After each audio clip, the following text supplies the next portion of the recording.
Assalamualaikum warahmatullahi wabarakatuh. Waalaikumsalam warahmatullahi wabarakatuh.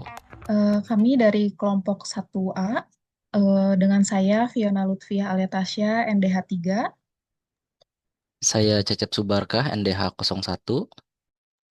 Saya Dehupi Hulendra, NDH 19. Saya Weni Sri Mulyantari, NDH 25. Kami akan melakukan diskusi mengenai optimalisasi sistem pemerintahan berbasis elektronik. Nah, sebelum kita masuk ke diskusi, mari kita tonton dulu video berikut. Memastikan optimalnya pelaksanaan sistem pemerintahan berbasis elektronik (SPBE), Dinas Komunikasi dan Informatika Kota Sukabumi melalui bidang statistik persandian dan keamanan informasi, pengumpulan sosialisasi tim tanggap insiden siber (TTIS) dengan mendatangkan narasumber dari Badan Cyber dan Sandi Negara (BSSN). Sosialisasi yang diadakan pada 23 Juli 2025 di Balai Kota serta dibuka secara resmi oleh Wali Kota Sukabumi Ayub Zaki, diikuti oleh ASN dari berbagai perangkat daerah. Kepala Diskominfo Kota Sukabumi Rahmat Sukandar mengatakan bahwa pembentukan tim tanggap insiden siber merupakan langkah antisipasi untuk mencegah terjadinya insiden cyber seperti peretasan data. Ia melanjutkan bahwa tim tersebut memiliki peran penting karena saat ini sering terjadi percobaan peretasan terhadap website yang dikelola oleh pemerintah Kota Sukabumi. Ia menambahkan kedepannya Diskominfo akan melakukan monitoring dan evaluasi terhadap aplikasi yang dikelola oleh berbagai perangkat daerah agar terjaga keamanannya dan tidak menjadi celah masuknya. Selamat siang rekan-rekan semuanya, terima kasih sudah hadir di diskusi kita kali ini. Topik yang akan kita bahas ini sangat relevan dengan perkembangan pemerintahan digital atau smart governance, yaitu optimalisasi sistem pemerintahan berbasis elektronik atau yang biasa disingkat jadi SPBE. Nah, dari video yang telah kita tonton tadi, Diskominfo Kota Sukabumi ini menggelar sosialisasi TTIS atau Tim Tanggap Insiden Cyber atau TTIS tadi, dengan menghadirkan narasumber dari BSSN. Nah, kita akan membahas mengapa TTIS ini menjadi penting, tantangan apa yang dihadapi, dan bagaimana peran ASN dalam mendukungnya. Nah, dimulai dari Kang Cecep mungkin ya, bisa memaparkan pendapatnya. Dipersilakan. Oke. Jadi SPBE ini kan kerangka kerja digitalisasi pemerintah ya, yang tujuannya itu mewujudkan tata kelola yang efektif, transparan, dan akuntabel.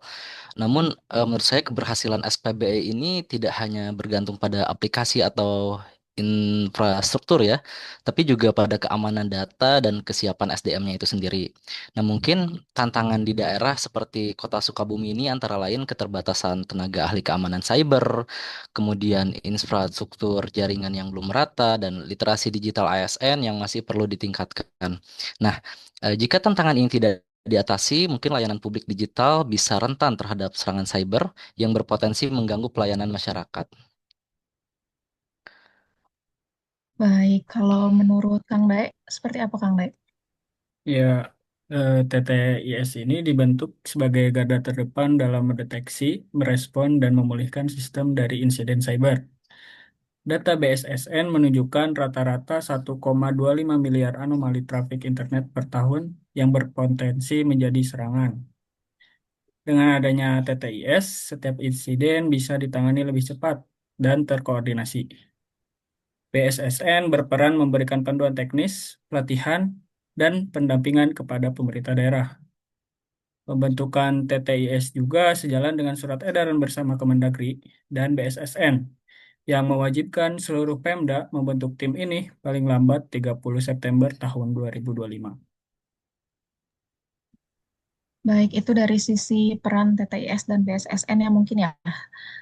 Sekarang dilihat dari perspektif Smart ASN, bagaimana tanggapannya Teh Weni?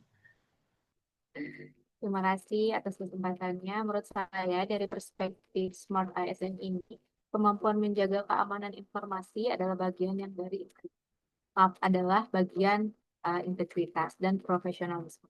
ASN ini dituntut adaptif terhadap teknologi, memahami resiko cyber, dan mampu menjadi agen literasi digital di lingkungan. Misalnya nih, ASN di lingkungan daerah bisa membantu mengedukasi rekan kerja tentang cara mengamankan akun, mengenali phishing, dan melaporkan insiden cyber. Jadi ini TTIS ini bukan hanya urusan Diskominfo, tapi tanggung jawab seluruh. Baik, terima kasih semuanya atas paparan dan pendapatnya. Nah, saya ingin tahu tanggapan dari Kang Cecep nih. Menurut Kang Cecep, langkah paling cepat yang bisa dilakukan untuk meningkatkan literasi keamanan cyber ASN di daerah ini atau di Sukabumi kira-kira apa? Oke, saya rasa pelatihan singkat tapi rutin ya. Misalnya cyber hygiene setiap bulan atau itu kan akan efektif menurut saya. Tidak perlu terlalu formal, mungkin bisa lewat grup internal atau simulasi kasus mungkin ya.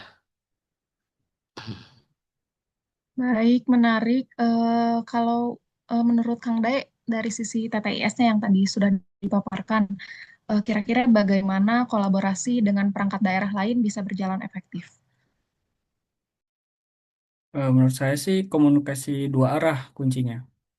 TTIS harus proaktif memberi laporan keamanan berkala, dan perangkat daerah juga harus cepat melaporkan insiden. Jadi bukan hanya menunggu masalah muncul. Seperti itu. Jadi kita tidak perlu menunggu masalah itu muncul ya, namun TTS juga harus berperan aktif dalam melaporkan keamanan berkala. Baik dari Teh Weni nih, dari yang tadi memaparkan dari perspektif Smart ASN, apa peran individu ASN dalam mendukung TTIS tersebut? Oke, kalau menurut saya sih peran individu itu vital ya, mulai dari hal sederhana seperti menggunakan kata sandi yang kuat, tidak membagikan data sembarangan, hingga ikut menyebarkan informasi edukasi keamanan tentang cyber. Benar sekali ya yang disebutkan dari Teh Rani barusan. Jadi kita sepakat ya bahwa optimalisasi SPBE lewat TTIS ini butuh sinergi, mulai dari regulasi yang jelas, tim teknis yang sigap, dan juga ASN yang melek akan keamanan digital. Nah, ada yang mau ditambahin lagi nggak dari diskusi kita hari ini? Cukup sih, Teh, dari saya. Cukup ya. Baik, apabila cukup, kita ambil kesimpulan saja ya dari diskusi ini. Kita belajar bahwa SPBE yang aman adalah fondasi dari smart governance. TTIS juga menjadi garda terdepan, tetapi keberhasilannya bergantung pada kolaborasi semua pihak, terutama kita sebagai ASN. Mari kita dukung bersama agar layanan publik Kota Sukabumi semakin aman, efektif, dan terpercaya. Terima kasih, saya tutup diskusi hari ini. Wabillahi taufiq wal hidayah. Wassalamualaikum warahmatullahi wabarakatuh. Waalaikumsalam warahmatullahi wabarakatuh.